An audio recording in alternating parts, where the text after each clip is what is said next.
Salamat. Senator, ito pong cleansing na binabanggit po ninyo sa Blue Ribbon Committee, pwede ba namin maliwanagan po ano po ang punot dulo nito? Kasi nga yung isang staff member, at kumpirmadong staff member talaga yun yung nabanggit sa House hearing, yung Beng Ramos, talagang staff siya dun sa Blue Ribbon. So iniisip ko lang, baka hindi naman lang isa yung Beng Ramos doon. So minabuti kong mag-request sa PNP. Sumulat ako kahapon kay General Nartates para itulungan kami magsagawa ng tinatawag na RCBI, record check, saka yung background investigation ng lahat ng mga empleyado ng Blue Ribbon para magkaroon lang kami ng idea kasi ngayon lang ako papasok na bilang chairman sa Blue Ribbon. Inam na yung hindi naman ito ipagpapauna kundi simultaneous doon sa tinatawag na pagtatrabaho. Magsagawa na rin kami ng internal cleansing. Okay, pero ngayon po wala pa kayong informasyon talaga dito po sa sinasabi. Ito ho yung Beng Ramos na Divina Gracia Ramos. Ano po? Correct. Opo. So wala pa kayong anuman pong informasyon kung ito bang si Divina Gracia Ramos ay may kaugnayan kay Senator Jinggoy o sa kanyang staff din sa kanyang office? Wala pa pong ganong informasyon? Inamin naman ni Senator Jinggoy yun sa kanyang press conference na dating girlfriend ng kanyang dating staff o kanyang staff. Yun ang connection so far. At parang i-confirm pa namin na detail yata sa opisina niya rin ito nung araw. Hindi ko alam yung period, pero parang 3 taon yata naka-detail din sa office niya itong si Beng Ramos. Opo. Pero yung Beng Ramos na yon, as we speak, hindi na siya connected sa Blue Ribbon o nandiyan pa rin po?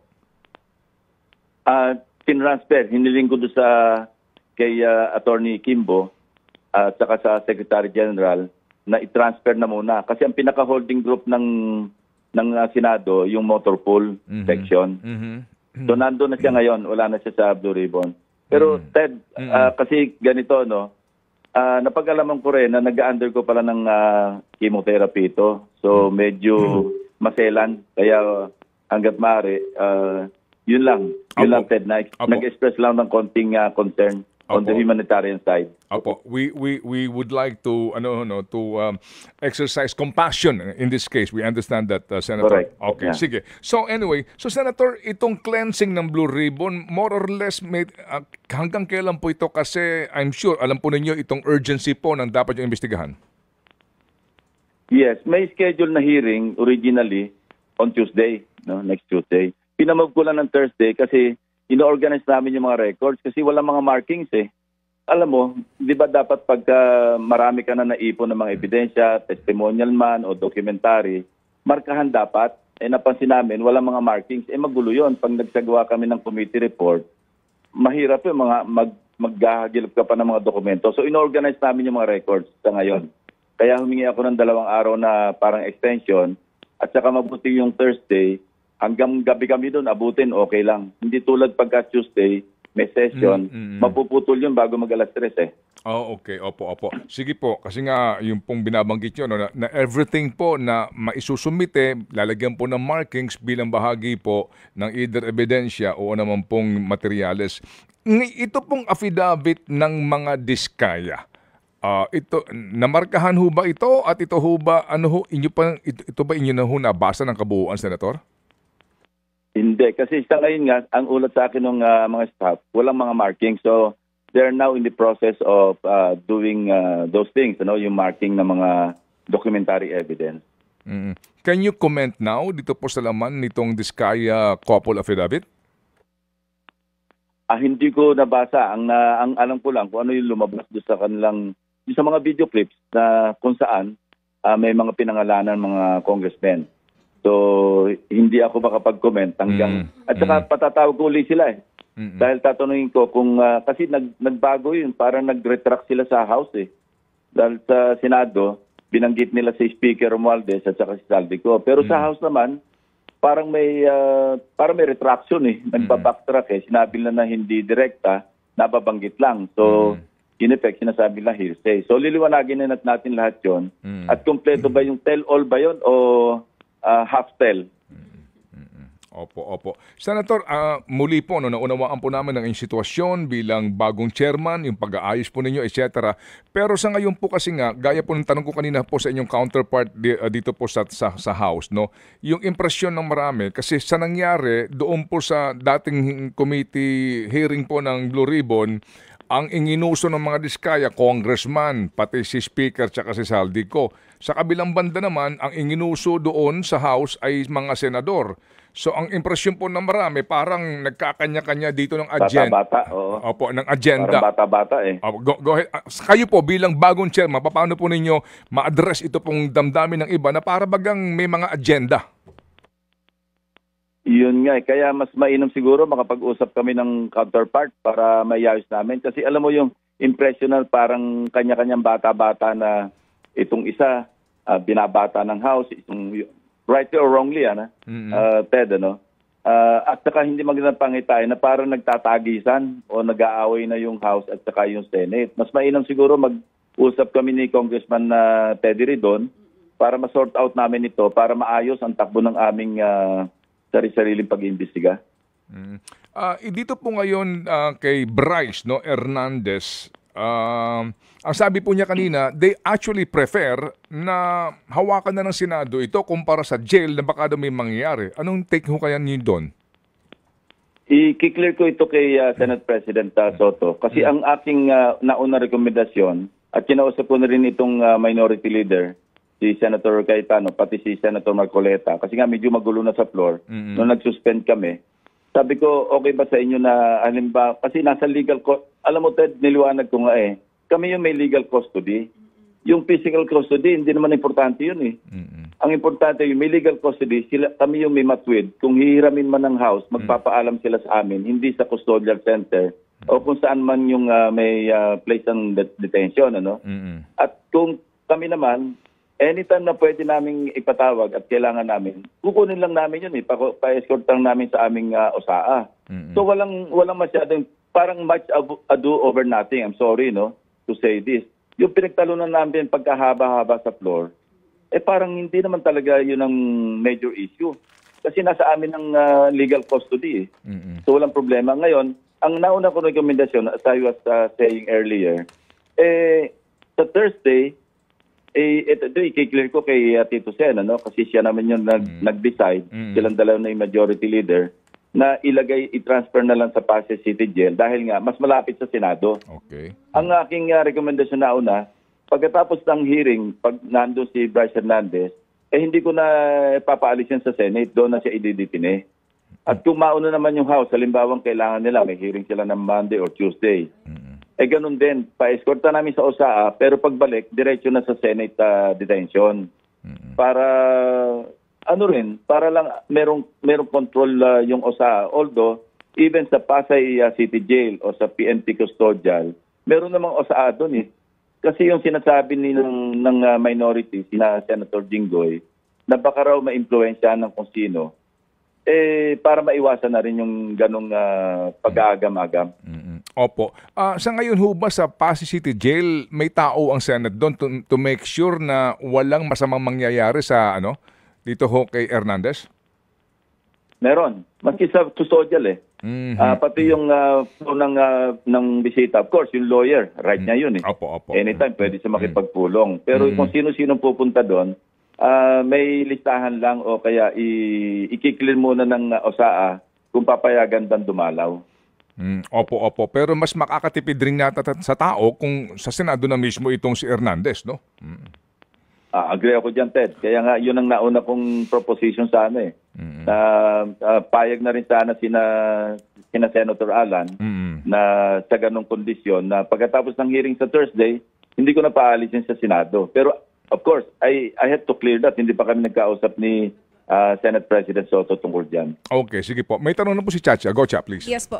Senator Ping, medyo curious lang po ako. Yung sabi nyo kasi, gusto nyo sana pagbalik ni Bryce dito na lang sa Senado, pero kung papayag pa yung minority or sina Senator Alan Peter Cayetano, so may possibility na hindi po sila pumayag. Bakit po kaya? Anong rason? Hindi. Wala na. Kung hindi sila papayag, yun ang gusto nila Ba't hindi sila papayag? Okay, oo. Ang una nga nila hiling, bakit daw dinala sa custodial? Sa Pasay, Kaya nga kinlarify ko, yung physical custody is of no moment. Kasi ang mas importante, sino ba yung may legal custody? Which is Senate. Halimbawa, sabi ng LTO, kailangan nila isumon si Bryce Hernandez dahil doon sa fake na driver's license. Magpapaalam muna sila sa Senate kasi kami may legal custody. Ganon din ng House. Kung kailangan nila, magpapaalam sila sa amin. Opo. Senator Ping, sa paparating na investigasyon po sa Webes, sinasabi nyo kanina, yung po kasing mga ibang contractors dito sa napansin ko this past investigations, even sa Kamara man yan or dito sa Senado, hindi nabibigyan ng chance yung ibang contractor na makapagkwento. Mabibigyan na po kaya ng pagkakataon itong ibang mga contractors natin? Actually, lilimit namin kasi ang naging kalakaran, pasantabi lang doon sa amin, hindi ko pinupulaan, ano? Pag pinatawag mo lahat yung 15 top contractors na nabanggit ng Pangulo, medyo unwieldy magulo Tapos meron ka pang mga DPWH officials, meron ka pang DBM, meron ka pang napakarami, hindi talaga kung saan napatuon yung medyo sensational, doon na napapatuon at nakatanga lang yung iba sayang yung oras din nila, may mga trabaho sila sa opisina. So ang gagawin namin, inaayos din namin yung listahan ng mga imbitahan sa Webes kung sino lang yun talagang may mayaambag as resource persons. Nung iba naman na tingin natin, hindi naman sila mas importante. Sa mga susunod na lang sigurong pagdinig para hindi sinasayang din yung kanilang oras. Oo. Kayo po, Senator Ping, kung kayo mismo tatanungin, sino sa mga contractors ang gusto nyo munang unang isalang bukod sa mga diskaya? Well, marami. Yung mga nabanggit. Yung Wawaw, marami pang tatanungin doon. Ano? Yung SIMS, na kung saan dinoktor yung pagpa-progress billing na ipakita ko sa aking privilege speech na 2 days lang, naningil ka na ng 46%. Opo. Yung mga ganon. Tapos yung WJ, ito yung bagong pwedeng imbitahan na kung saan nabanggit ito sa House na ito yung contractor na magdi-deliver ng obligasyon, meaning lagay. Doon nga sa sinasabing si Beng Ramos. Ano? Gusto namin i-clarify yun. Kasi ang latest na information, pinacheck ko yung CCTV. Kung dumalaw doon yung WJ na yon, kung sino man yun, at ito'y pinapaalam ko na sa staff na alamin at imbitahan. Meron kami nakitang footage Parang I think August 19, kung di ako nagkakamali, dumalaw talaga siya, yung WJ, at merong opisinang pinuntahan doon sa Senado. So yun ang aming ka-clarify. Ba't siya dumalaw doon at sinong pinuntahan niya? August 19 po ito, Senator? Kung di ako nagkakamali, thereabout. Kasi mabuti nahabol kasi alam ko pagka yung mga CCTV footage, 1 month lang ang lifespan yan nabubura na yun automatically Pero nahabol yon, naimpormahan ako ng Secretary General na nandyan, nakita nila at mayroong pinuntahang opisina. Yun ang kailangan maliwanagan. Kasi, alam mo, yung kasabihan na the plot thickens, ito yung inaalam natin Tapos may sinasabi si Bryce Hernandez na 355 million pesos na binagsak di umano. Sinasabi niya, ito di umano to, aligasyon niya, na binagsak daw ni Senator Jinggoy. So, chinecheck na namin doon sa GAA kung totoo bang merong insertion na nangyari sa Senado na 355 million at sino yung nag-insert para mas maliwanag, para mas kumpleto. Kasi ako mahilig ako sa resibo Hindi po pwede yung sabi-sabi, kakagatin mo Opo. Yung pong sinasabi ninyo na pagdalaw nitong WJ, sino-sino po ito? Nakita na po ba kung ilan sila? At gaano katagal kaya, Senator, bago malaman kung kaninong opisina nagpunta po ito? Actually, alam na namin kung saan opisina. Gusto ko lang ma-validate na kung totoo yung opisinang napuntahan. Kailan maingat. Pero lalabas naman niya, ipapakita ko yung sa pagdinig, yung mismong CCTV footage kung saan opisina siya nagpunta. Ano ho bang at sino yung kinausap niya? Ano ho bang kung makikita kung sino kausap.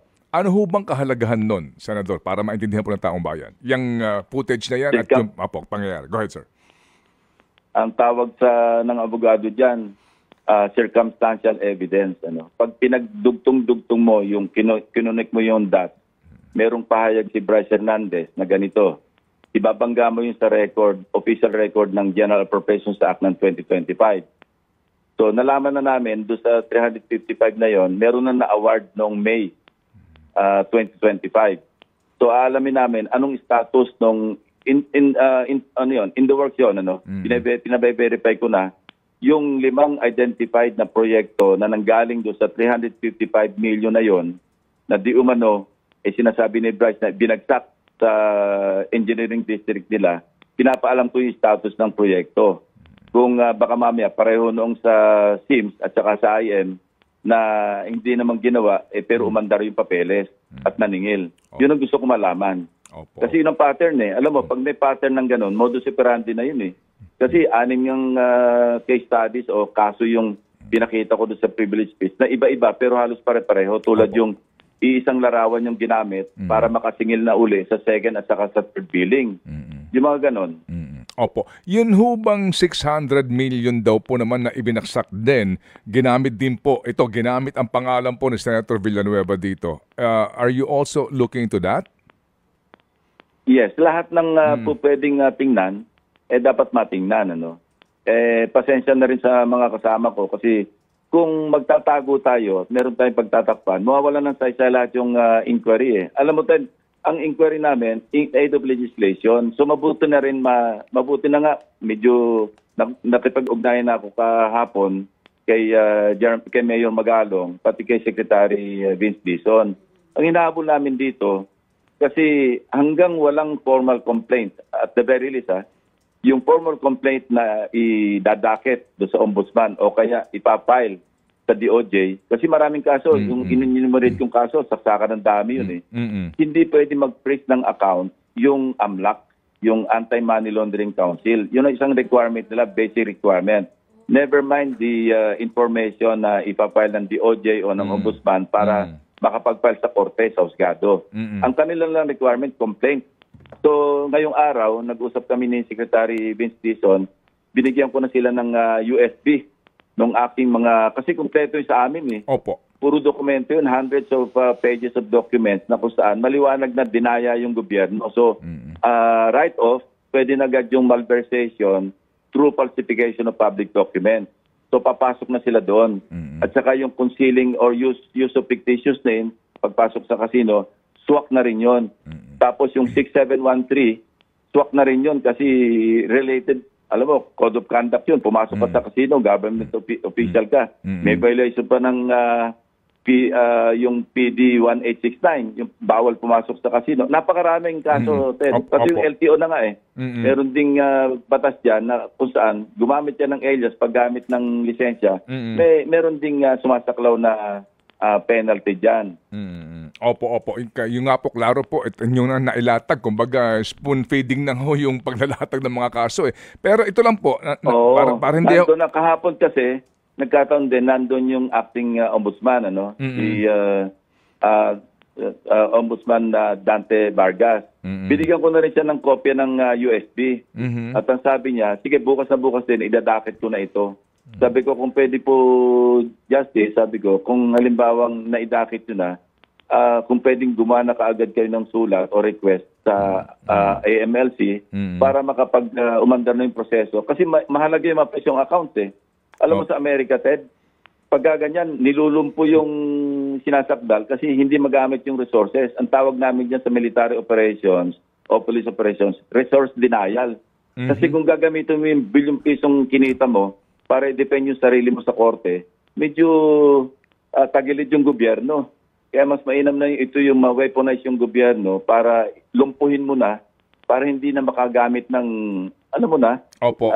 yung gusto kong sabihin, kung marami kang resources, marami kang pwedeng gawin eh. Opo, yung nga po. Yung nga di po napapansin po ng iba, mawalang galang lang po no, sa executive, yung kabagalan pati ho dito sa ombudsman ng pagkilos para habulin. No? Siguro inyo nga nakita yung bulto-bultong pera, di ba, doon sa billiard table. No? Oo, na klarong-klaro po na may hawak sila ng ganong kalaki pong cash. Senator, meron din po mga nagtataka ngayon. Nabanggit niyo po si Mayor Rene Maglangke, di ba? Opo, mayor pa rin siya. Yes. Mayor pa rin siya ngayon.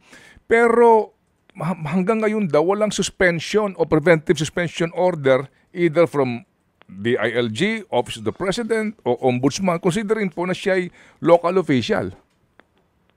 Yes, at the very least, meron siyang magiging kaso, administratibo man o criminal, doon sa Code of Conduct kasi nasa government ka, tapos kontratista ka, mag-divest ka. Hindi nag-divest kasi may record kami na habang mayor siya, siya pa rin yung presidente ng Global Crip Builders actually. Na siya na rin ang nagsabi na bilyon-bilyon yung kanyang kontrata sa buong Pilipinas. Yun nga, naidugtong namin yon na yung MBB Properties naman, ang mga stockholders doon, of course, binago na nila Nag-amend sila, August 15 lang, ito lang. Binago na nila yung nagpalit na sila ng stockholders. Siguro napansin nila, delikado ito. Pero nakita na namin yung kanilang GIS noong 2024 at nakalista doon yung mga anak ni na Mayor Maglangke, anak ni dating Yusek Bernardo, anak ni Secretary Bonoan. So doon, ang sinabi ko, wala akong conclusion na sinasabi. Ang sinabi ko lang, kayo nang bahala mag-connect the dots. Kung bakit napakalakas na kontratista ni Rene Maglangke. Yun pala, may ugnayan sila ni dating Secretary Bonoan. Kasi alam mo, medyo na-concern ako doon sa laging pahayag na lang sa inyo na-interview niyo mismo si Secretary Bonoan noon Tinatanggi niya na sabi niya, isolated case yung nadalo ng Pangulo. Pati yung sa nauhan, nililigaw niya na yung Sitio Dike na pinasyalan ni Secretary Dizon kahapon din.